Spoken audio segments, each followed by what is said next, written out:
और अरविंद केजरीवाल से जुड़ी खबर भी हम आपको दिखाएंगे, किस तरीके से अरविंद केजरीवाल की मुसीबतें जो है बढ़ने वाली हैं, दिखाएंगे। आप जबरदस्ती दे रहे हैं सिक्योरिटी, मुझे नहीं चाहिए आपकी सिक्योरिटी।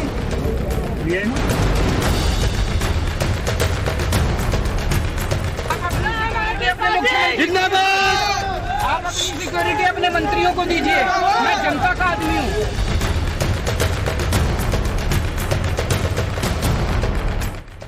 जनता के बीच में जाऊंगा मैं। आप अपनी सिक्योरिटी अपने पास रखिए, नहीं चाहिए आपने तो मुझे कैद करके रखा।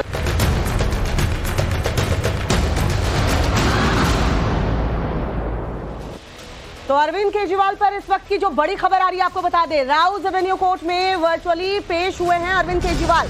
16 मार्च तक अरविंद केजरीवाल को राहत दी गई है।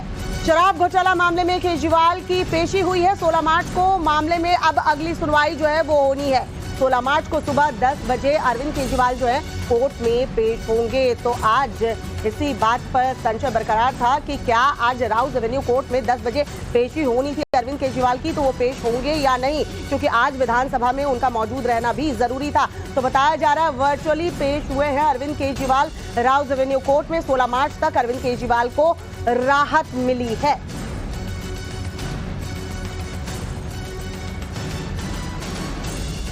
व्यक्तिगत रूप से हाजिर ना होने के लिए एप्लीकेशन दी गई, जो कोर्ट ने स्वीकार कर ली और केजरीवाल जी वीसी के थ्रू कोर्ट में अपीयर हुए और उनकी हाजिरी लग गई। सर, केजरीवाल ने कोर्ट को क्या कहा आज? कोर्ट यही कहा कि आज वो इसलिए नहीं आ पाए कि आज बजट सेशन है और ट्रस्ट मोशन है, इसलिए आज वो बिजी है, नहीं आ पाए। तो अगली सुनवाई सर 16 मार्च को है और मेरे को ये केजरीवाल जी ने कहा है कि उस डेट पर वो पेश होंगे। तो उस दिन सर जमानत भी लेनी होगी? जी, जमानत भी लेनी होगी। और हमारे दो सहयोगी इस वक्त हमारे साथ जुड़ चुके हैं, पुलकित नागर और गौरव श्रीवास्तव हमारे साथ इसी खबर पर जुड़ चुके हैं। सबसे पहले पुलकित, आपका रुख करते हुए, आपसे बात हुई थी पुलकित और संशय बरकरार था कि आज पेश होंगे कि नहीं, लेकिन राहत कह सकते हैं अरविंद केजरीवाल को, कुछ दिनों की तो राहत मिली है कम से कम 16 मार्च तक के लिए। देखिए 16 मार्च को लेकिन अरविंद केजरीवाल को सुबह 10 बजे पेश होना होगा। इसमें जो सबसे बड़ी बात थी वो यही कि अरविंद केजरीवाल की तरफ से ये कहा गया है कि आज विश्वास मत पर सदन के अंदर चर्चा होनी है और विश्वास मत कल सदन के अंदर पेश किया गया था, जिसपे आज चर्चा होगी और फिर उसके बाद में वोटिंग होगी। दूसरी सबसे बड़ी वजह ये बताई गई कि जो सदन चल रहा है यानी कि बजट सेशन चल रहा है, तो ऐसे में वो अभी हाजिर नहीं हो सकते। ये अरविंद केजरीवाल का घर है जहां ये कहा जा रहा है कि थोड़ी देर बाद वो विधानसभा के लिए निकलेंगे, लेकिन एक महीना लगभग अब अरविंद केजरीवाल को और मिल गया है। 19 तारीख का दोबारा से समन है ईडी का। इसके साथ ये भी साफ हो जाता है कि अब अरविंद केजरीवाल 19 तारीख को भी ईडी के छठे समन पर ईडी दफ्तर नहीं जाएंगे, क्योंकि उन्हें 10 तारीख को 16 मार्च को कोर्ट में पेश होना है।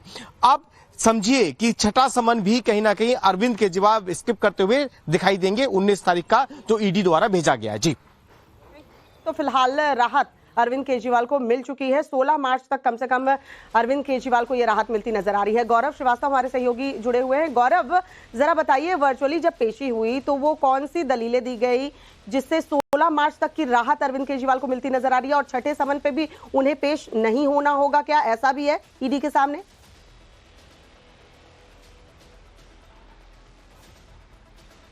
देखिए, अगर देखा जाए तो टेक्निकली अरविंद केजरीवाल का ये जो मामला है वो सब जुडिस है, यानी कि कोर्ट में है उनकी पेशी का, तो उनको इस बात की स्वतंत्रता कही जा सकती है कि वो चाहें तो इस मामले में पेश ना हो छठे समन पर, और चूंकि अगर वो पेश नहीं होते तो उसके बाद ईडी के पास दोबारा रास्ता है कि वो कोर्ट में जाएं, और चूंकि मामला कोर्ट में पहले से है तो वो 16 मार्च को ही सुबह 10:15 बजे जो है वो पेश होंगे। जैसे ही इस मामले की सुनवाई शुरू हुई, अरविंद केजरीवाल को वीडियो कॉन्फ्रेंसिंग के जरिए जोड़ा गया और उन्होंने अंग्रेजी में ये बात कही कि मैं जुड़ना चाहता था, आना चाहता था पेशी के लिए, लेकिन चूंकि बजट सत्र है दिल्ली का तो इस वजह से मैं नहीं आ पा रहा हूं, और जज को जो भी सुविधाजनक तारीख लगे उस पर वो मुझे बुला ले, मैं बिल्कुल वहां पर आऊंगा। और उसके बाद दोनों वकीलों के बीच बातचीत हुई, और सबसे बड़ी बात ईडी की तरफ से पेश हुए एडिशनल सॉलिसिटर जनरल उन्होंने ये कहा, एसवी राजू ने, कि हमें कोई दिक्कत नहीं है क्योंकि अरविंद केजरीवाल दिल्ली के चुने हुए मुख्यमंत्री हैं और उनके पास अधिकार है, उनकी अपनी जिम्मेदारियां हैं, तो जाहिर तौर पर ईडी ने इस बात का विरोध नहीं किया। और अब 16 मार्च को उन्हें पेश होना है,